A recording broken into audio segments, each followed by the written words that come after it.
Okay, this is a, what is this, Joe? That's a Bartlett. Bartlett pear. Okay, so Bartlett pear, you're not going to cut it way down here like you would a peach, like I said earlier. But I'm short, so I may have to get this ladder. But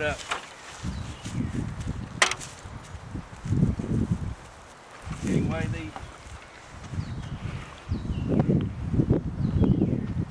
on this one right here, I would just cut it right here. And again, you cut it at an angle.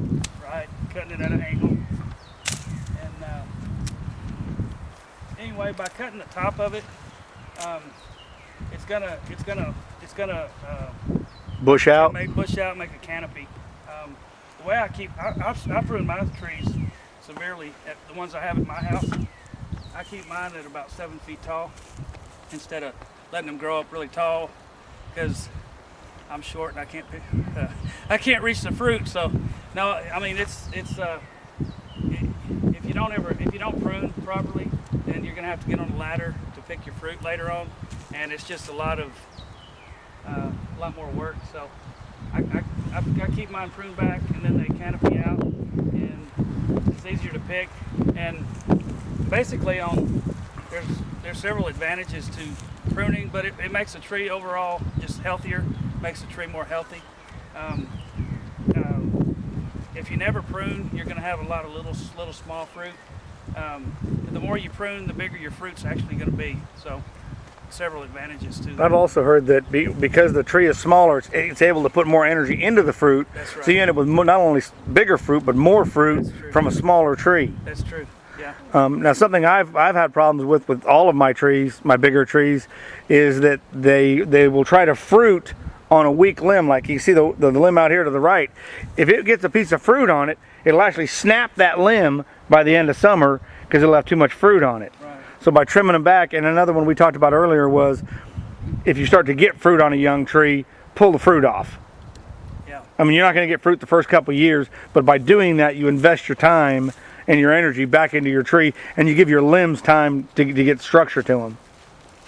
And one other thing, we talked about where the graft was, or the crown at the bottom of the tree.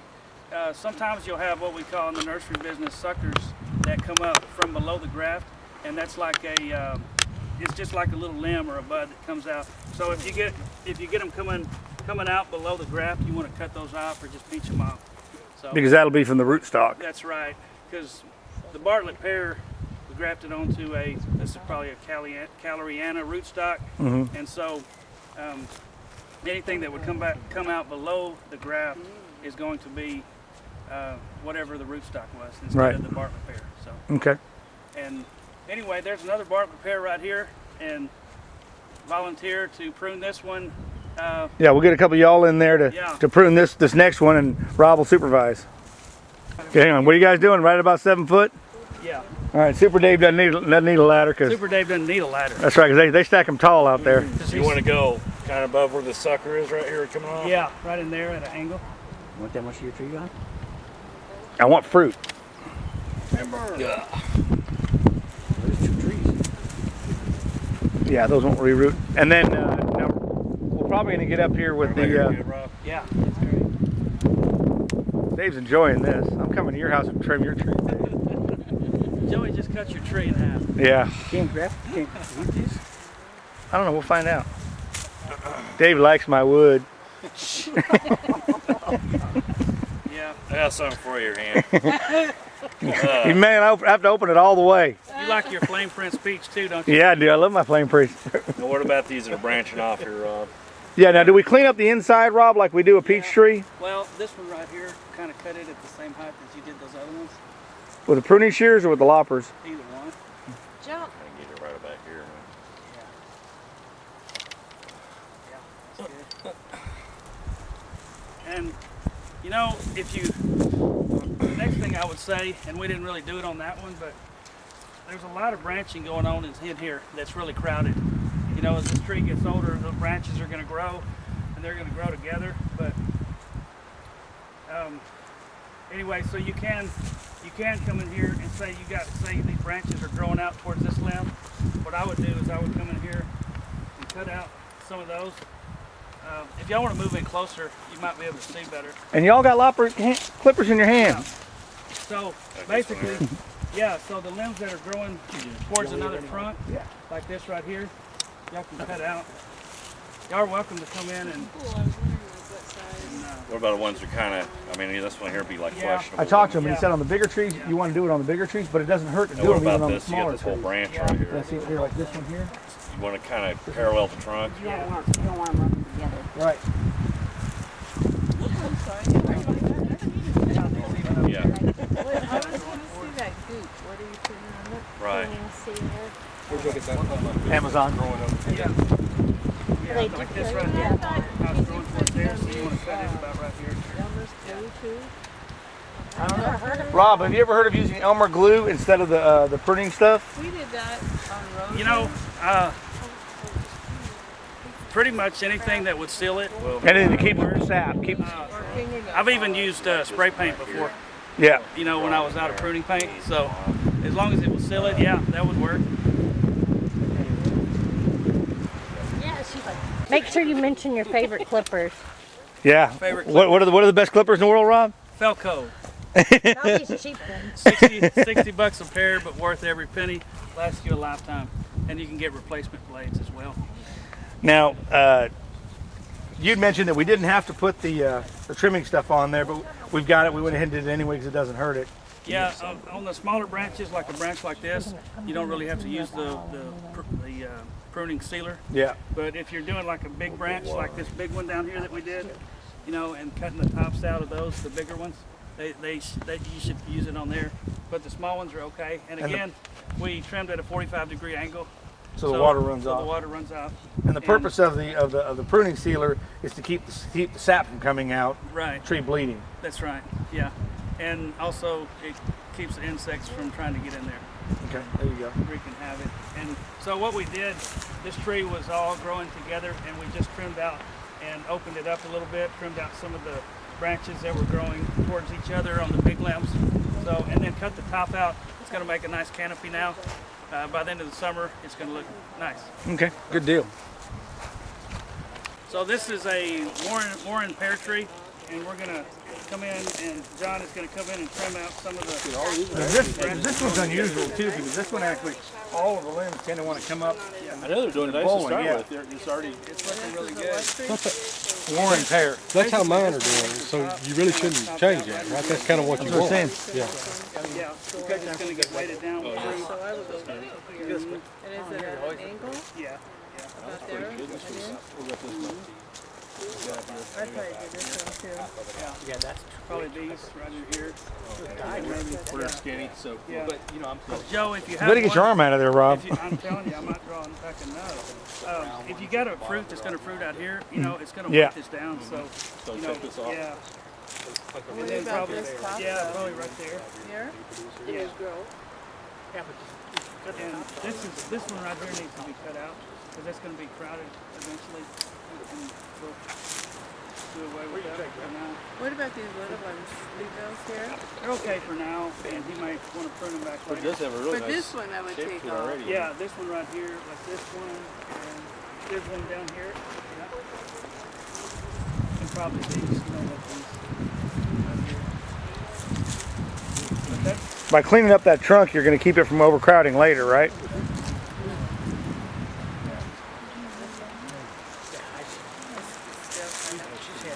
maybe this right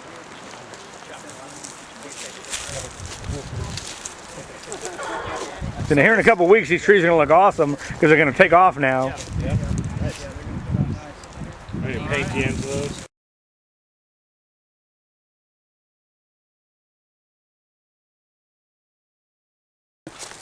All right, Rob was talking about there's a couple different ways to handle the webworms here. Now, what a lot of people do is they just come in with a lighter and just burn them. That's if it's not windy. Yeah, if it's not windy, yeah. And that's one way to do it, just to burn them out. Now, what I do, every time I tried burning them, the webworms on some of the bigger trees, they would fall to the ground and they go back up and they create a nest somewhere else in the tree. Now, federal government says that you're not supposed to use anything, any product for its unintended purpose. Well, the wasp spray is there to kill bugs. And if you hit webworms with wasp spray, it will kill the entire nest. So follow your federal guidelines and do what you want. Disclaimer. Yeah. Now what are we doing with this one, Rob? We're gonna look. This tree isn't really all that developed yet.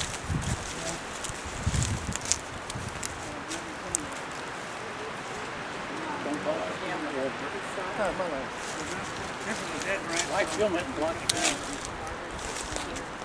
That's a good one too. Looks like this one got bit back. Yeah. The reason, guys, the reason we're cutting these back so much, these are actually branches that die back during the winter. So there's no point in leaving them on if they're brittle. So there's no life in them. Is something you're supposed to do to protect them that way? Well, I'm not sure why these did that. Nectarines are cold hardy trees. They shouldn't have done that, but I'm not sure. But you can see some of these. We got some dark new growth on here too. Keep away from it. Yeah. Maybe right there. Those froze back a little bit. That's the only thing I can think of. Now something else that I do is the deer like to come in from the property back over here and they come around. So I go down to my barber shop and I pick up hair for free. I put it in nylons and I hang it from my trees.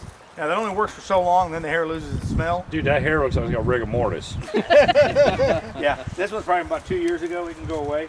But now I still go and I'll get the bags, and all I do is I just walk through here and I throw hair out in the yard, and it keeps the deer away. Okay, go ahead. Okay, this is a Yellow Delicious apple. Not the best variety of apple for East Texas, but it'll work if we get a good cold winter like we did the last Hey, I'm winter. sorry. Home Depot had a sale. Yeah, that was your first mistake. Yeah. Now, Don't buy at the box stores. now, Rob had just mentioned. Rob, show them that section that's in the middle that's just blank. Okay, yeah, so you got a big, first of all, this tree is leaning, so what we're gonna, he's gonna get a T-post and probably put it on this side and put a rope on it and straighten it out.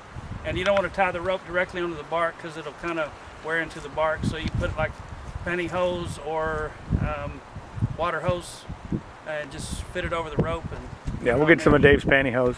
Yeah. So Got a bag full. anyway, on this one, since it's got a nice 3 branches coming out right there, this is an apple, I would prune it right here. And you were saying we're doing it up there because you want your apples to be a little taller. Yeah, the apples and pears typically need to be a little bit taller, like we left the pears over there. We didn't prune it way back like we would a peach tree. So anyway, so after he stakes it, that's gonna be a nice tree. It's Now, what got- about the lower limbs? Are the lower limbs okay? They're okay. They're okay. Okay. And except, I mean, I would cut some of the ends off just a little bit, but not like severe, just about like that. Well, that way you don't have to worry about hitting it with a lawnmower. That's I don't true. mow. Jenny doesn't have to worry about hitting it with the lawnmower. There you go. Take a little off the ends you can, like about like that. And I think I might need Super Dave to reach the tall one. I'm out of breath.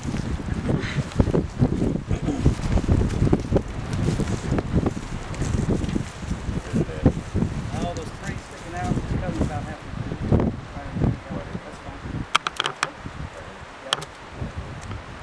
Yeah. You're killing me. And So sad. and on most of the fruit trees, the mistake that most people make is they don't prune them. If you're like, oh my God, I want to, so Joe couldn't do this, I'm doing it. So I don't mind butchering his trees, but He knows where he can get more. you can't. Yeah. Trees. You can't. You really can't over prune a fruit tree. I mean, so if you're pruning a tree and it's not one of those less is more things, it's more is more when you prune fruit trees.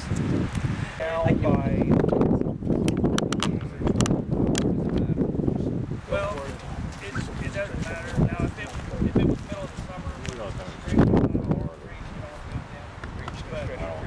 Right, yeah, you should. So you want to. I typically prune my trees around March. We're doing these a little late. This is almost April 1st, but this is the first weekend I've been trees. So. Okay. Now we're gonna trim these just like we trimmed this one, right? Yeah. Now these two are apples, right? Yeah. And Yeah, this isn't Anna. She's on a cherry. yeah. Yeah, Jenny, go to the pear. Go to the pear. So We don't want you near Like- with a sharp object here, Jenny. This is an apple. what I would do on this one, guys, is like you don't want this branch growing into this branch, so you want to probably take that one off, and then you've got these growing into each other. You want to pick one of those, and either take that one or that one off. So if it was me, I would probably take this one off right here because it's growing into this branch and this branch. So if you take that off, yeah. All right, what's Dennis doing? Dennis, just start cutting, Dennis. Way down here. You see Joe? Joe's eyes got. I just put my gun away. Anyway, He's this got one, his. this one doesn't need a whole lot, but I would probably go ahead and cut it back here. And I need to put a post in for that one to stand that one up too, don't I? To straighten that tree up. Yeah, right, definitely, because it's got the length. So yeah, probably just come in here. You've got apple trees, right? Yeah, I go off just a little bit. Right here. I would probably. That'd also be beneficial because then it will work out. And Dennis, you can just drop that at the base of the tree because we're going to come back for people who want to graft, try grafting, where they can start pulling pieces off of. They can see what tree they're dealing with.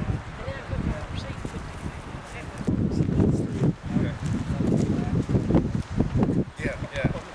Rob, what are we going to do with the cherry tree? The one over there. Probably right here. Cherry tree. Cherry tree's right there behind you, and there's one over there behind Jenny.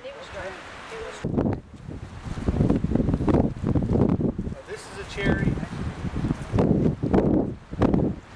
That's a cherry. That one over there is a cherry. That's a branch.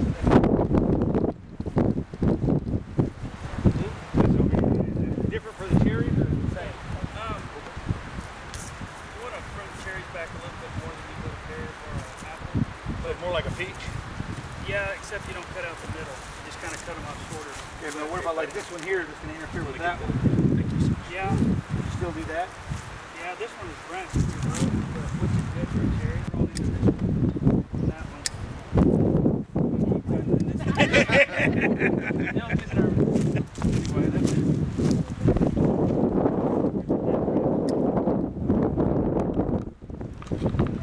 So let's go over to this pear. Okay, we're going to discuss the pear tree. And see how they cut these back a pretty good bit? Because these limbs are so thin right here. These limbs were this long. So can you imagine it getting a pear right here? And just wait till it just falls over. So it's going to, by the end of the summer, it's going to get bigger and it's going to grow more. It's going to push out. But this is what I was talking about earlier with the suckers. That's clover. That's clover. Okay. It's not a sucker, it's clover. Yeah. That's kind of what suckers look like.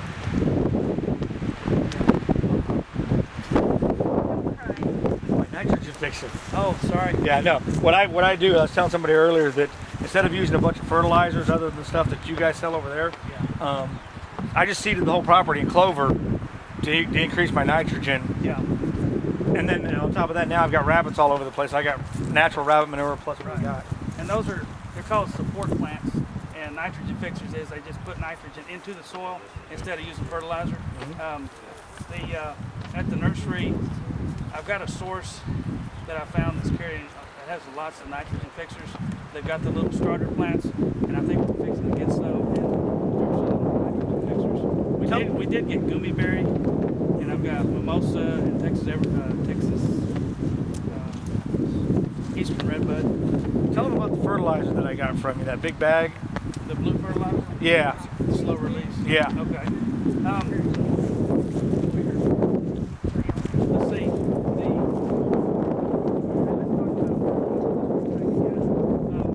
If you live in East Texas, more than likely your soil lacks nitrogen. So, sandy loam soil typically lacks nitrogen, of course. So, when you first plant a tree, you don't want to just throw a bunch of regular triple 13 fertilizer on it because it can burn it because they're not rooted in yet. They can kill the tree. So if you'll use like a high nitrogen, what we have at the nursery is 21-6-11, and the first number is nitrogen, so it's 21, so it's a high nitrogen. And when you first plant a tree, you don't want to put the fertilizer down in the hole with it. You want to plant the tree, water it in, get it all set, and then just get you a handful and sprinkle it around it. But it's important to use slow release when you first plant a tree, because if you don't use slow release fertilizer, it could do more damage than good.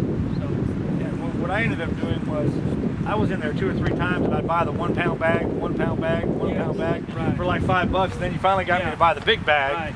And I bought it, and now what we've done is around the property I've got plastic coffee cans around my different front porch, down by the shop or whatever, and they're full of that. Each one has a spoon in it, just a plastic spoon. And when I walk by and I see there's no fertilizer on there every couple months, I'll just drop a spoon on each spoon worth on each plant and walk away. If you don't fertilize any other time of the year, the best time to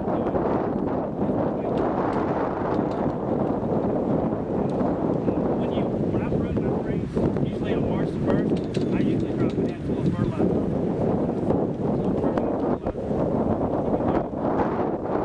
Together. Well, if you have established plants, are you going to do Established plants, established trees rather? yeah, I mean you can still use the 21-6-11. I like that because it keeps on. It takes about 4 months for it to totally dissolve, and so it kind of keeps on working later on.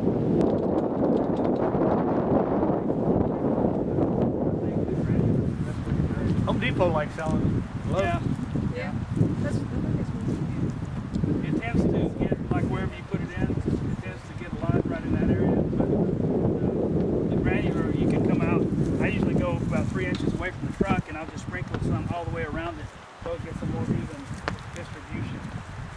Yeah, when I do it, I pretty much just got a spoon as I walk by, and I just What about when you got get the the whole area. Canaflex down around the base? You And might- like, I mean, I got the same thing on mine. Yeah. Like you put it down Yeah. around the trunk, okay? Yeah, that's fine. And yeah, like what Joe used here around the tree, a weed eater will kill a fruit tree quicker than anything. If you get up next to it and you nick it with the weed eater, I've seen fruit trees die quick. You know, Broken bark. You know, and if you do it, just take some of that pruning paint and put over it. But I use something real similar to this around mine. So Yeah, and see, that's what people were asking about about why we've got so much bark around the trees, and it's because I can mow. One, I'm mulching, I'm keeping my moisture around the tree. Right. Also, when I mow, I'm ensuring I'm not getting close to the tree. Right. And the worst thing I do is I catch some mulch and it goes back into the ground. And it's good too that you've got this because it keeps the bark from being right up next to the trunk where it doesn't need to be. Right. So it kind of separates the bark from. So that's a good thing also. When do you usually, what month do you plant? Fruit trees. I mean, you can basically plant from. The only months I would not plant would be like June, July, August. Really? It's You know, not. but like When's the best month? In the fall or in the spring? the fall is going to be your ideal time to plant. October, November, even December, January, February, and before things leaf out. I mean, that's the best time. You're trying to let your roots get established. Right, because you get 85% of your yearly root growth during the winter time. So if you can get them planted late fall, early winter, then you're going to be that much more ahead. Your roots are going to be more established. That way, when spring and summer comes, it gets hot. The tree's not going to get spread. Now you can plant a tree now, March, April, May. It's okay too, but you don't want to do bare root.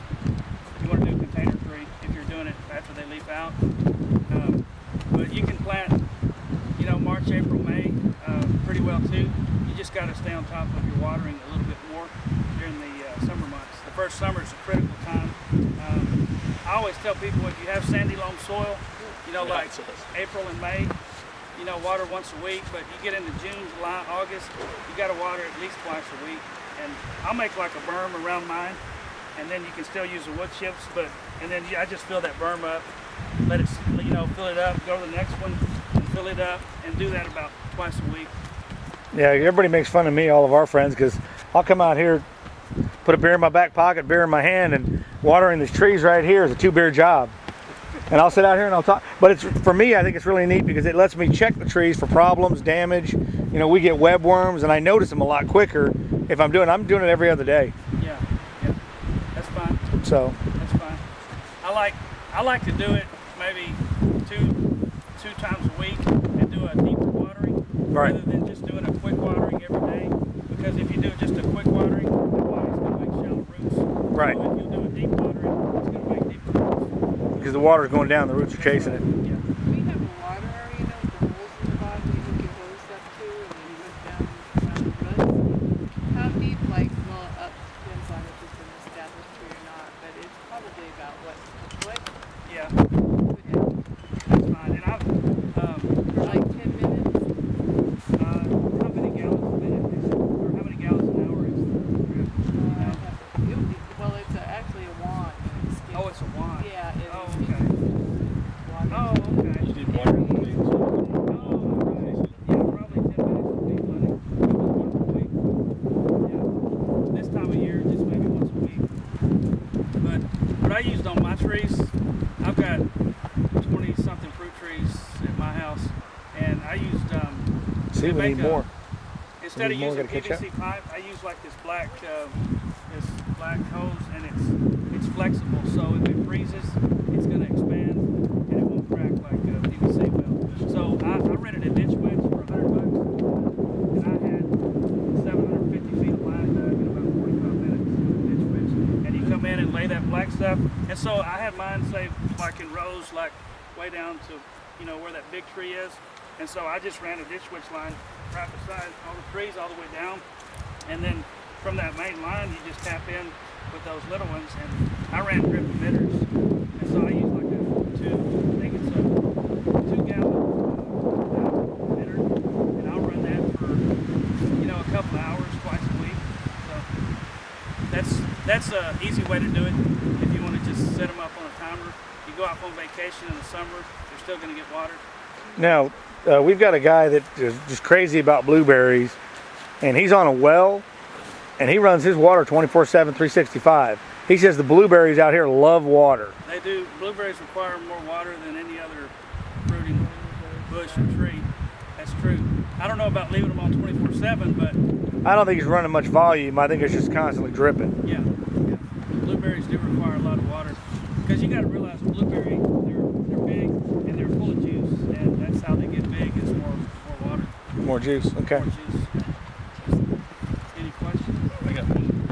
I've planted how many trees over the last year? We planted dogwood trees, peach trees, pecan trees, everything. Every tree we planted's died pretty quick. And And where do you live? I'm in Quitman, and we're on city water. Okay. I had a guy told me the city water's got too much chlorine in it, it's killing the trees. You heard anything like that? Or? You have sandy loam, you said? Yeah, it is. Really? Or I should don't we- know. I haven't heard about the water Well, there. we've got different water sources. I can pump out of my pond or creek or something too if I need to. Something else you might want to consider is where your downspout is for your gutters, catch your roof water. Yeah. A lot of people say, oh, well, if you've got a tar roof, you can't drink it. I'm not drinking it. You can look at my yard, and I've got a shingle roof. My yard isn't dying. Another thing is, if you wanted to get a 55-gallon drum, fill it with hose water, let it sit for a week, and let that chlorine off gas. I've got a dehumidifier in my basement. I'm getting 30 gallons every 2 days in the summer out of that, so I can use that water too. Yeah, That's just pure water. yeah. I probably should be using that. What kind of, you said you planted dogwood trees? Yeah. Did you plant them in sun or shade? Well, we always plant them right next to another Okay. tree in the shade. Yeah, they definitely need shade. Dogwood trees are one of the hardest trees, I know. as we've talked about for the past week. I remember Yeah. we planted in the fall or the spring. We did 2 in the spring and 2 in the fall. Yeah, yeah. Dogwood trees are probably the hardest tree to get started. Yeah. And it's impossible to transplant them out of the wild. Yeah. They're even harder. Yeah, we tried that. Now, the most important thing on any tree is when you're planting is dig your hole, put the tree in the hole, and I'll take the water hose and I'll fill it about half full of water first, then I'll fill it halfway full of dirt. Yeah.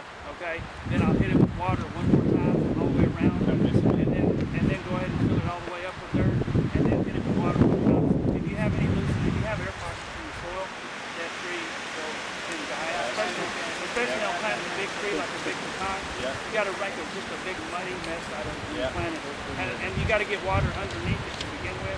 And I think that's Yeah. probably it. You can't grow any type of cherry in East Texas, but you know, like the Bing cherry, they will not work here. The ones that do up north, you can't grow here. It gets too hot in summers, but you can grow some types. There are 2 new types of cherries out called, and they're not in our catalog yet because they're brand new, but they're called Mini Royal and Royal Lee cherry. And you need one of each to pollinate, and they're both sweet cherries. So, and if you don't have room for 2 cherry trees, if you want to plant 1 tree, there's a one out called Lapins, and it's a sweet cherry, and it does extremely well here. I planted one in my yard last spring, and it was the healthiest tree throughout the whole summer. You know, my deal was, you know, I was thinking, okay, yeah, I've tried a Bing here before, a Bing cherry. Well, when you get into July and August, you know, the leaves start turning brown and yellow, and they start withering, and so that's why I wanted to plant one of the Lapins in my yard just to see how it did. And it actually did really well. So the Mini Roll and Roll, I know Bob's planted some of those and the pluots at his house. Now, what anybody know what a pluot is? Have you ever eaten a pluot? It's a cross between a plum and an apricot. And they're really, really good.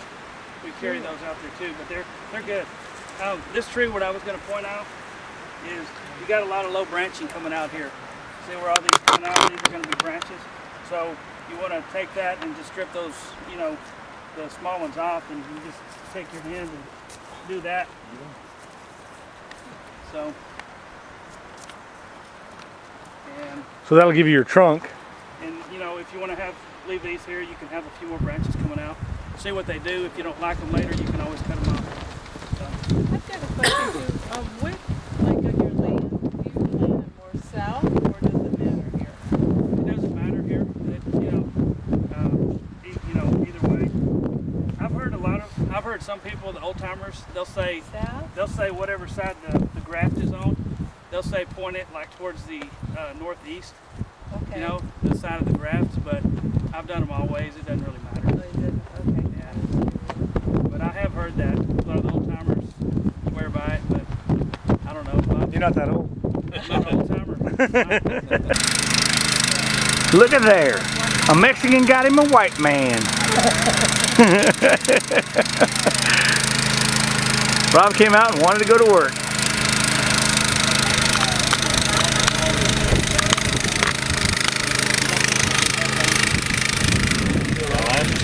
Rob's liking the playing out here. Yeah.